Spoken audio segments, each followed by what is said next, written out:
So in 2019, I was really fortunate to be asked to help chaperone a trip to India.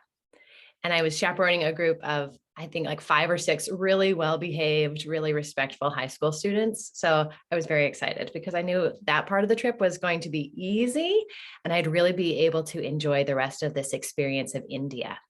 And I had lived in Asia for a long time.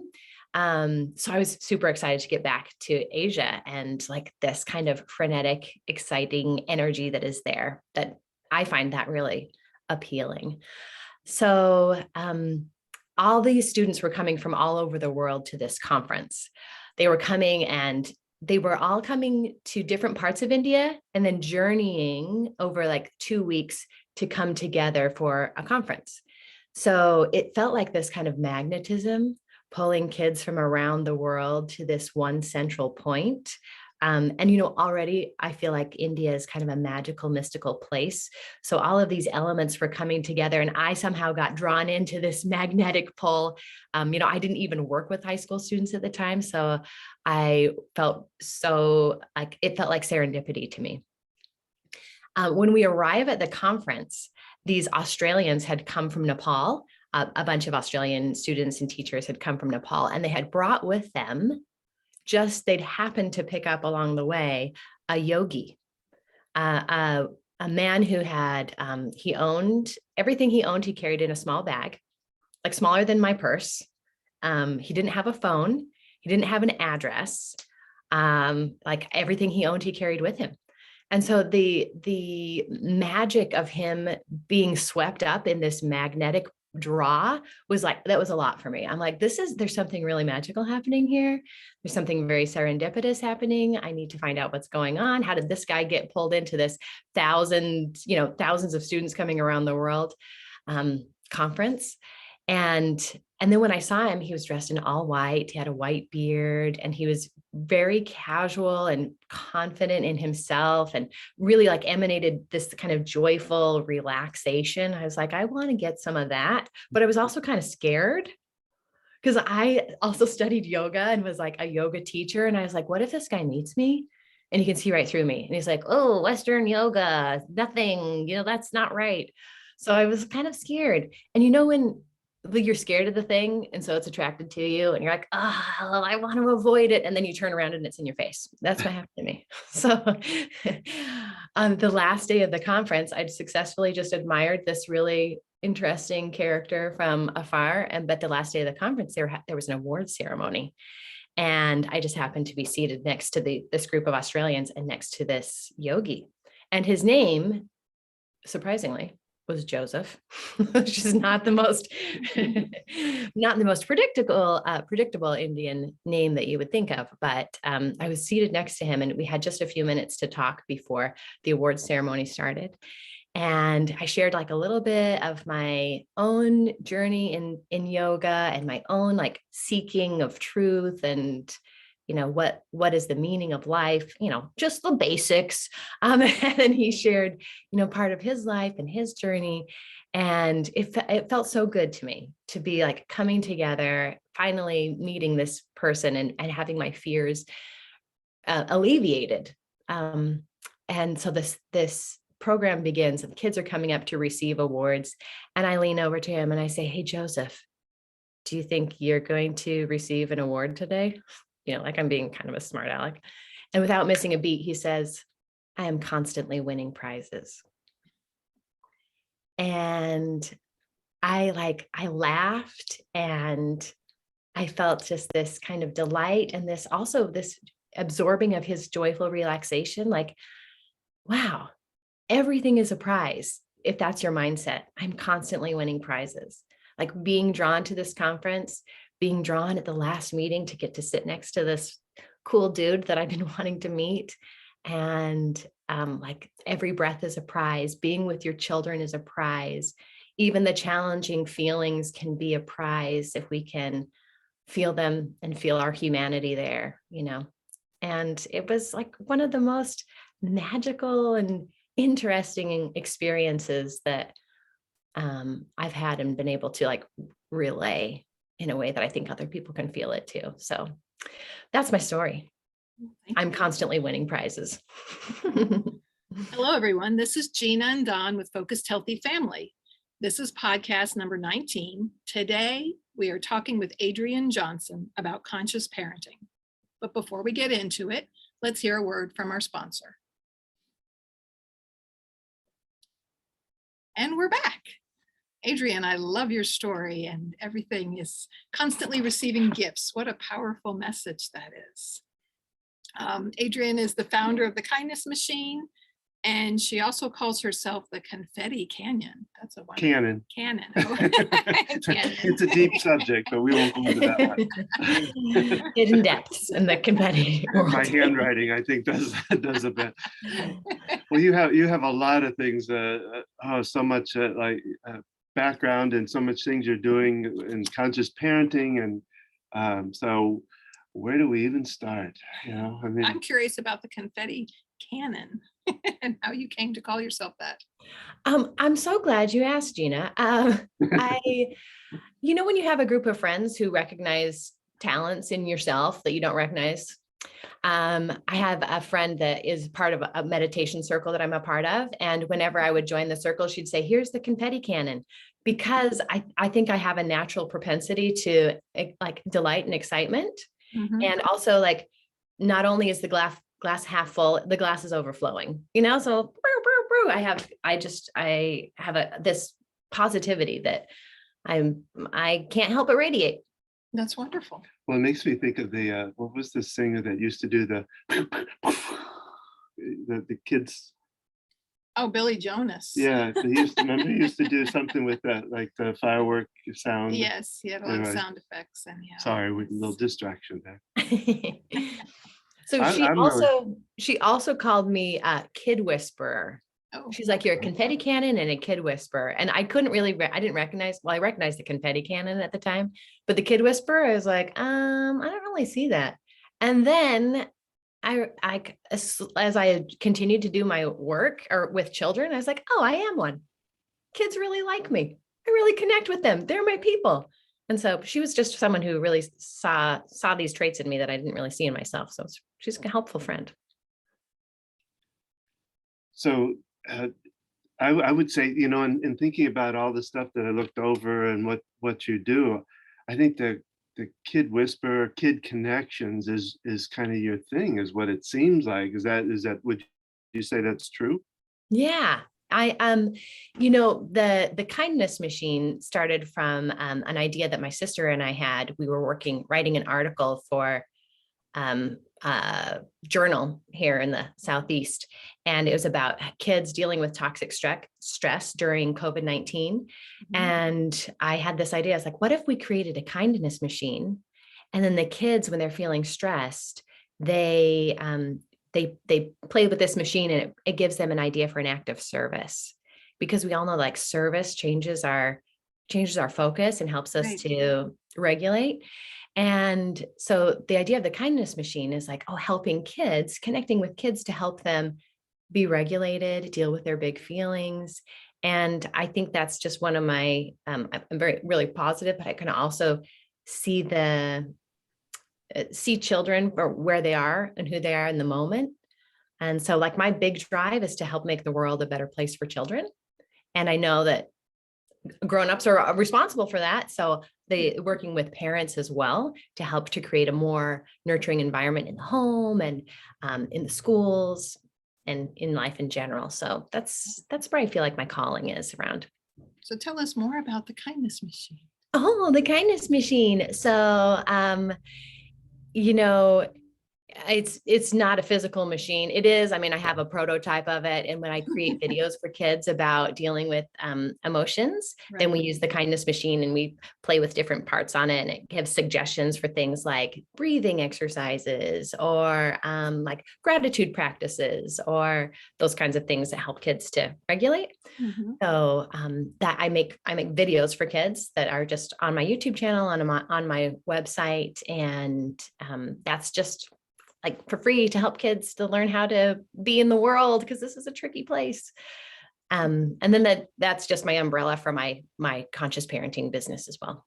Okay. I imagined it as they step into this kindness machine, like almost like a time machine in a way, and they come back out smiling, and their whole thing has changed with for them, you know. But I was kind of curious, you know, being that your past was librarian, um, with what's going on right now with the books, you know, all this stuff about the books being Restricted and restricted. banned Yeah, or you know how libraries and librarians kind of fit into the this age that we have right now. I don't know if you want to Hmm. that was your past. I don't know if that's something you do now, but just some thoughts on that. I don't know. I don't know if you noticed, I'm drinking out of my banned books mug. Ah, ah, oh, cool. how fitting. Yeah, I didn't. Yeah. Um, well, you know, all through history, people have wanted to control information.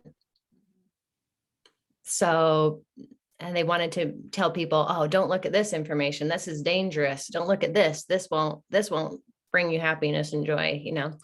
And so I think of librarians as the protectors or stewards of the information. Like we are the holders of it. We direct people to it.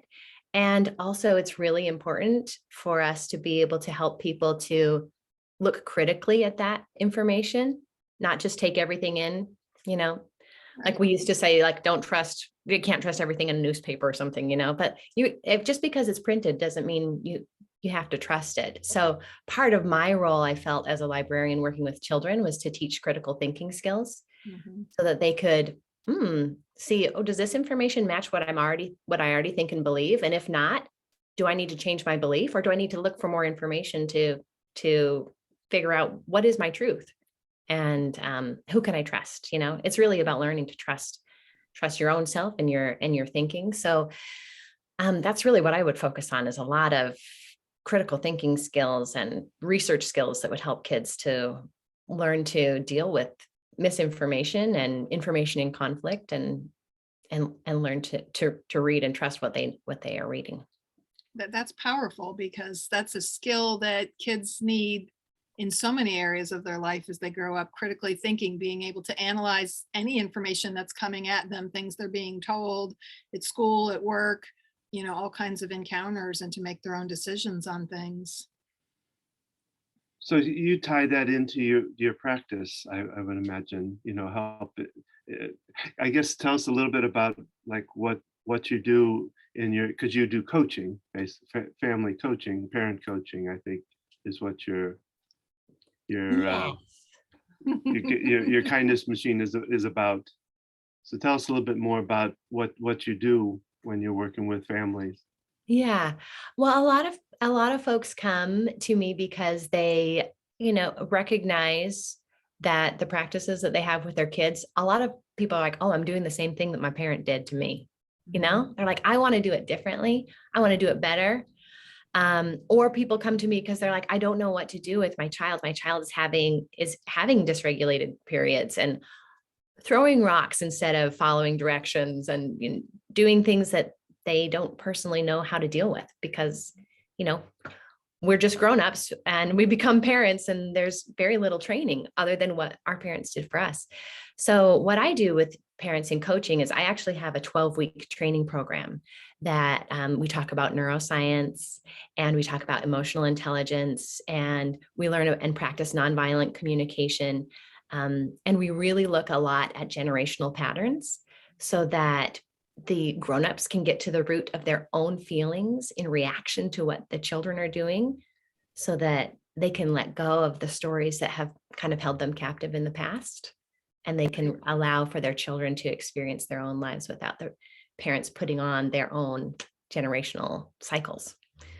So that's just, that's just it. That's all. Pretty simple. No, not a big deal. Yeah, it's a common theme I've heard in some other podcasts lately, this whole idea of changing, you know, generational parenting, and that we don't often realize, we may say, I'm going to do it different than my parents, but we really don't know what that looks like. And in moments of stress and crises and just everyday life, you kind of snap to the automatic responses. Well, I hear what gets me is that I'll hear my mom's voice come out of me. I was like, oh my gosh, where, where did that come from? The other thing I'm kind of curious now, being that you work with families here, what do you see the different? You've worked international with I take it also with families, being that you're a librarian overseas.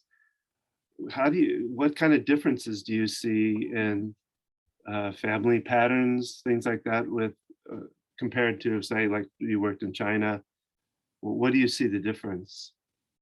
Uh, that's a great question. I feel like my time in China, like family relationships, our families know how to push our buttons because they install them, right? So that is a constant.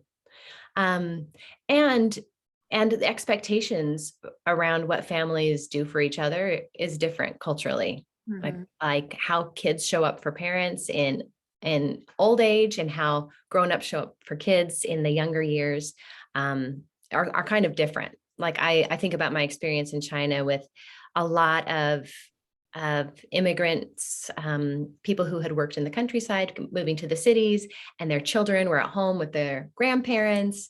And Mhm. so they kind of skipped a generation, like the grandparents were parenting the grandkids, so it's a little more complicated than, because it's not just the same way that we think about, cultural relationships between parents and children. But the emotional intelligence parts is constant.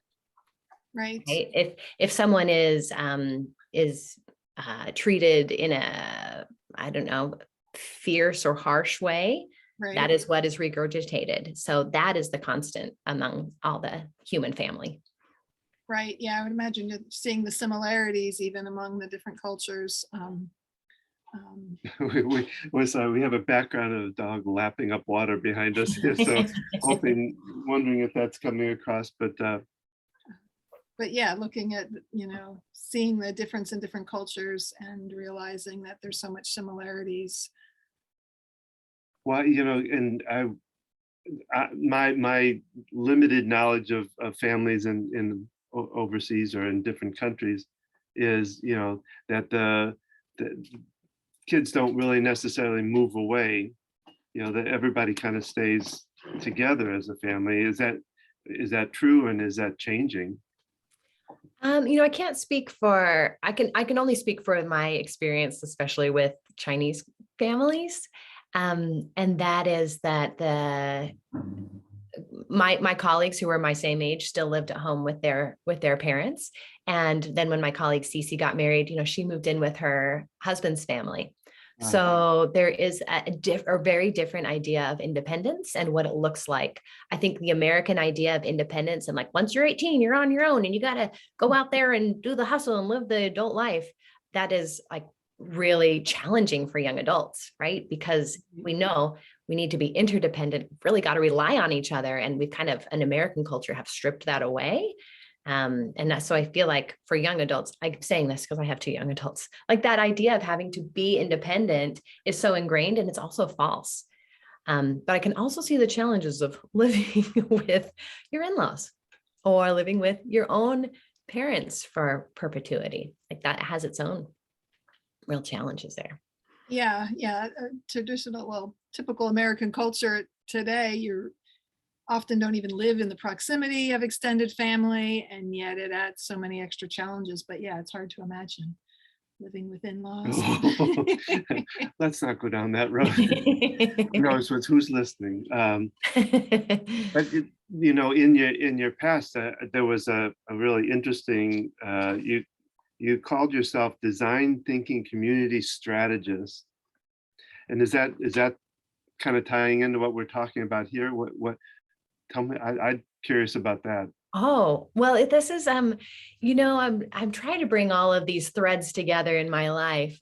Design thinking is like a creative problem solving method that came out of the D school in Stanford. So I trained in that design thinking as a way of helping communities co-create solutions to problems. And so when I was a librarian, I also was on the design team to help to vision the future steps for the school and to help teams learn to vision and solve problems and, redesign spaces and processes and systems to better suit students and families. And sorry, families, but also like the community as a whole. So I think that's part of my librarian brain is a systems thinking, but it also brings in lots and lots and lots of empathy. So that's kind of the merging of those two pieces of my career past. So how has all these pieces, have you been able to put all the pieces together into your kindness machine, your coaching practice? I think that the skills that come with design thinking, there's a lot of empathetic interviewing, active listening, holding space for possibility. A lot of times with parents, we get this fixed idea that, oh my gosh, my 15-year-old is still in bed at noon and even when he's 25, he's still going to be in bed at noon. And we kind of get these fixed mindsets around where our kids are. Right. But that kind of opening up to possibility I have found has been really helpful in my coaching practice. Yeah, I always like the saying, the mind is like cement, all mixed up and set in stone. And I think we get that pretty heavily as parents, because we get set in some ways of doing things that aren't the best ways, but it's what we're comfortable with, and it's hard to change. Yeah, and I think that's why having this outside view, having a coach is helpful, because you can see it's not working, but you're like, I don't know what to do. And so having just somebody else who can help you open up to those possibilities is really helpful. Like I find it hard to coach myself and hard to use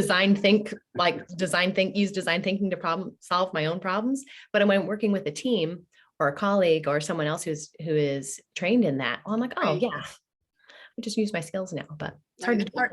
It's hard to step back from it. I mean, we teach the parent communication classes, and every time we do it, it's like, oh, I need to start thinking about that for my own kids, because, in our facilitating of helping other parents, it is hard to step back, right? And because we get so enmeshed, and I think the emotion of raising kids affects our ability to think critically and to step back. I love how you said leaving space for possibility. Yeah. Just getting that, like you said, Gina, getting that gap, like zooming out. It's really a zooming out. Like I can be identified with this feeling. Oh, this feeling is like tension and stress and it's hot and it's tight. And then if I take a step back, I can be like, oh, observing that instead of being so caught up in it, then I can like allow it to pass and make a choice instead of being like rageful. Yeah. Yeah, it's powerful stuff. It's well, you talk about conscious parenting, which is gotten to be kind of how would you call it? Well, it's a term that you hear a overused lot. in a way. You hear it a lot more now. How do you define that to set it differently? Yeah, I think it's kind of a buzzword, like you said. And it's people would also say like gentle parenting might be something that they also use, but like it's like conscious parenting it is gentle, but it's also really difficult. And that makes it sound easy. And actually it's really hard. The way that I teach it is like being as present as you can be in the moment with yourself, with your own feelings, with your own noticing your own responses to your children, so that you can make choices that are long-term choices for your kids. Like we're playing a game of chess, not a game of checkers, right? Like I can hand you the iPad right now while we're at the restaurant, or I can give you some crayons and we can engage in conversation and learn how to sit at the table together, so that in the long term, you have communication skills.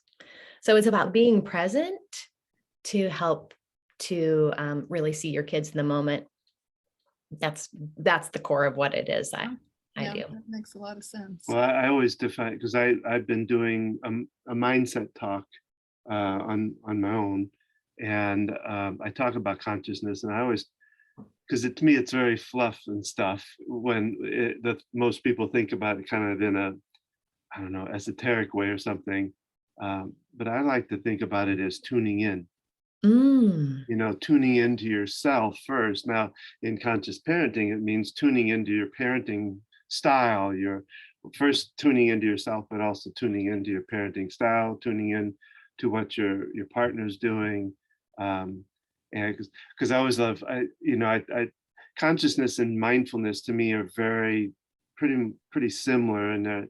And you go to a lot of these, what might be considered the mindfulness gurus, and the first step they talk about usually is clear your mind. It's like, oh yeah, oh, there's a good idea. That I can do that like that. No, most of the people I work with, their mind is so full of the negative thoughts, or and their mind is just churning a lot of times. So I talk about tuning in and listening to the messages, listening to the thoughts, to be aware of them so that you can begin to change them. And I think that's the same thing as parenting. You have to be aware of your parenting. You be aware of where you are, what you're doing. You're being in the moment, but so you can change it. And knowing that, yeah, you make mistakes, but understanding that you can change that. And that a lot of times too, the other thing is the mistakes. Parents, they come to me and they go, I'm just screwing up my kid, because I've made so many mistakes, and the mistakes are really just lessons. If you tune into them and realize that, then you can make up for it. You can do something that'll help them learn. They learn off of these lessons. Right. It's part of the journey, as I like to say. Sorry that I went deep on that. I went off, off No, our I loved it. conversation, but it's consciousness to me. We need to turn it into a real solid thing instead of this kind of a, I don't know, out there Out kind there of in thing. yeah, nebulous. I totally agree with what you say, Don, about like the first step is noticing. Mhm. Like that's a big step, because prior to that, our subconscious is running, like, oh, once we can bring it up and see what's happening, we notice it, then we have an opportunity to shift it. But and that's actually what I would teach in libraries too with kids. I'd be like, first we're going to observe, even if it's just an object. We will observe the object. What do we notice?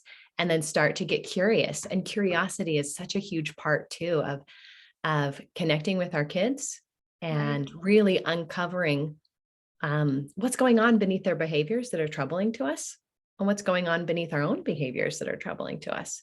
So I would totally agree with that. Like the curiosity, the noticing, that helps you to become present and be conscious of your choices that you're making. Yeah, that was beautiful. Thank you for sharing that. Yeah. I mean, it's in questioning and doubting, and like you say, curiosity, where we begin to change. We don't change if everything's comfortable and everything's good. So yeah, it takes that ability to be able to really poke at yourself and question and wonder about things that make change. Yeah, and I would offer too that we can't change when we're holding ourselves in judgment. Like mom guilt is such a real thing. Like we feel so guilty about every choice and mistake. And as long as we're holding that and being like, well, just messed up those kids so terribly, they'll never turn out, then it's really hard for us to shift into the next realm of possibility. Right. So I totally hear that too. Like it's luckily a we don't process have of forgiveness. We don't have dad guilt. Luckily, I don't have. Oh yeah, I just focused on myself there, Don. Yeah, dad guilt. It is an interesting point that, so much pressure is put on the mom with raising kids. Even though there are lots of dads who are very involved, yet it's kind of like they applaud dads when they're involved with their kids. Like, oh, isn't it wonderful that it's like, but nobody's applauding a mother, Yeah, it's a really interesting paradox here especially, I'm just going to speak for my view of American culture, that moms are still the ones who are expected to show up and do majority of the caregiving. And like you said, Gina, when dads do it, it's like, hey, you were amazing. It's challenging for me as a woman and a feminist to be like, oh, I don't know. I really don't agree with that. And I have like a wonderful like boyfriend who shows up so in the most beautiful ways for his kids. And still I'm like, oh, I still have trouble with that one. Well, I think I it don't know. goes back, it's one of those mindsets, it's a pattern that has been established for so long that it's really hard to break. And yeah, I mean, I think we're slowly putting a few cracks in it, even with what we do, what you do, we're putting some cracks in that to know that either parent can equally be part of this and share in the duties, the lessons, all of that. Yeah, we work with parents in group setting doing our classes, and it's always interesting. You might have some expectation of the mom and the dad, or their role as parents, but it really varies. All the different Right. couples that we've worked with.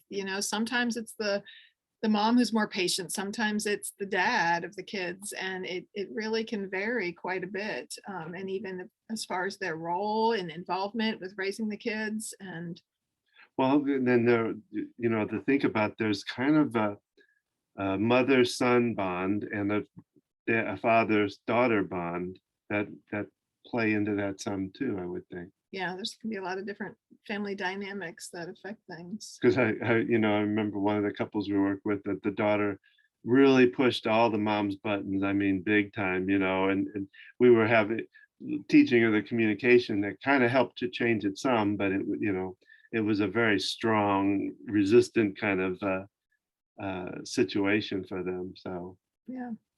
I'm curious if those two had a lot in common, the mother and the daughter. well, yeah, I know that with my oldest, I think we have my oldest son is a lot in common, and we get along really well actually, but it always tended to he pushed my buttons big time, growing up. But. Yeah, what I usually say, you're the tree and he's the apple, the apple doesn't fall far from the tree.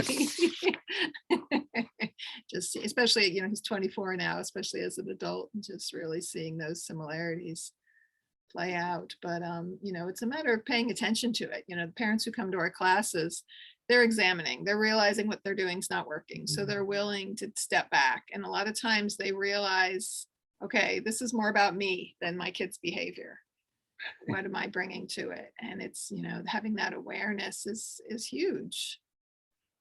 Because in day-to-day life, and I know you work a lot with families with young kids, life is busy, and you taking that time to stop and step away.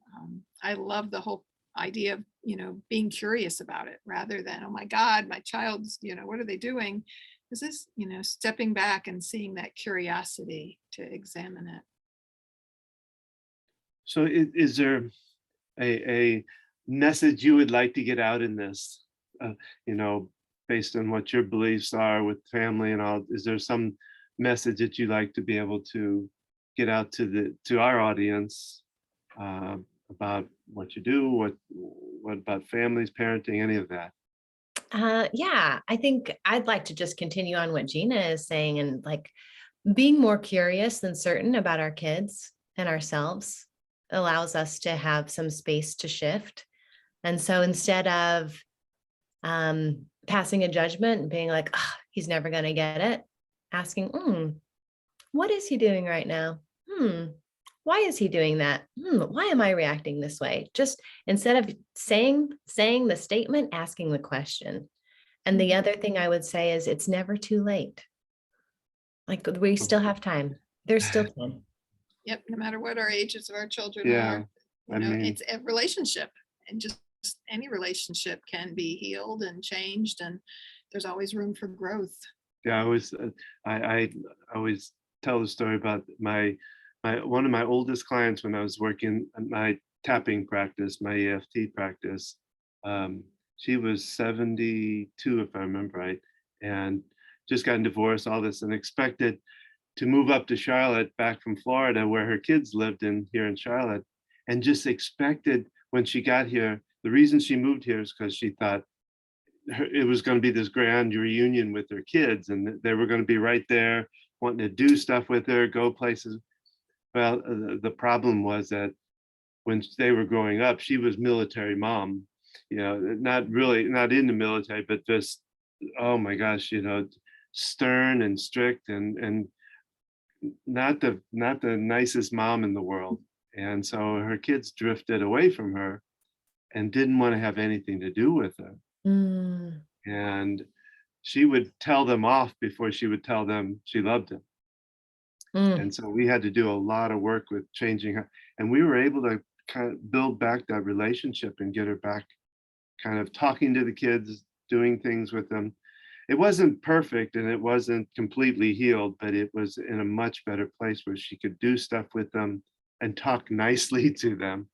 So anyway, it's never too late to get that relationship back and hone it in and make it a good relationship.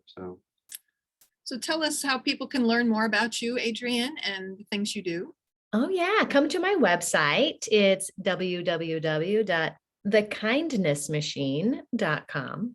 Then you can sign up for my newsletter there, and I share events and other offerings there. That's the best place to find me. I'm also on Instagram at the.kindness.machine. But my website is the best spot to find me. And just message me and let's chat. Let's chat about conscious parenting and healing our wounds and moving forward and bigger and brighter possibilities for our families. Right. Well, and I noticed on your site that you do free conscious parenting conversations or I talks do. that anybody can join in on. So that's Yeah. something to check out your website for that. And Adrienne, we really appreciate this. Was an interesting talk. I love the direction it went. It covered a lot of really good information. So really, thank you so much for being part of this. Yes, it's always wonderful to talk with other people of like minds and just expand on the ideas. So thank you for being here. Thank you so much for having me. You two are magical. I love working with you. Appreciate the opportunity. So that's our podcast for today. We hope you really enjoyed it. We hope you enjoyed talking with Adrienne as much as we did. We'd love to hear from you. Make sure to leave us a comment. If you like what you heard today, you, of course, find out more about Adrienne by going to her site, thekindnessmachine.com. I had to get that right.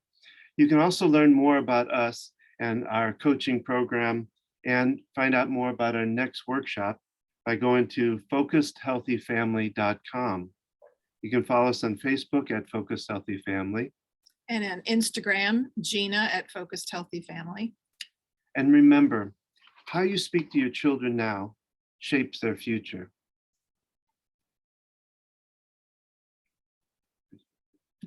Where'd my recording go? It's up here, I Where's the guess. stop button? Keep going.